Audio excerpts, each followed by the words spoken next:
My parents are in their mid-70s, and I just had to wrestle them to the ground last week. And they've always been of that generation that didn't want to talk about their death.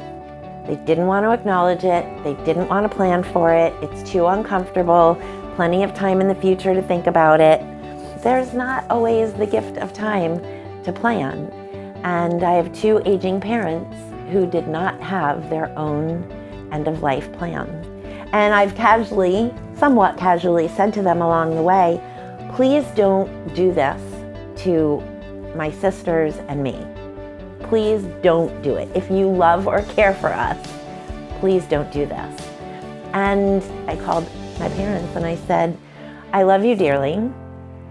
And so for this reason, I'm going to tell you that I'm not coming to visit and I'm not going to talk to you until you tell me that you have formalized your end-of-life plans.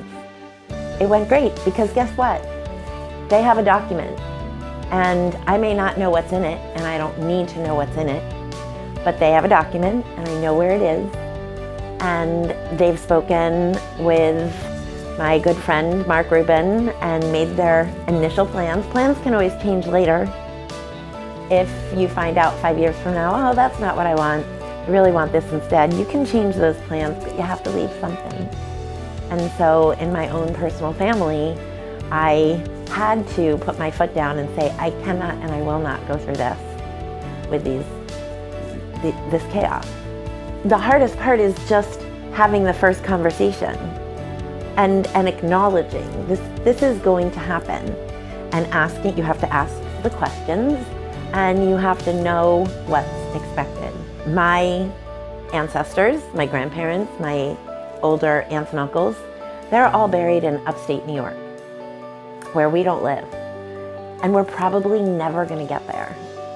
So just thinking about what does that mean for 2 generations later? What do you need? You have to role play those things. And so when you jump into it, you realize it's not that hard to have the conversation, but it is before you have it.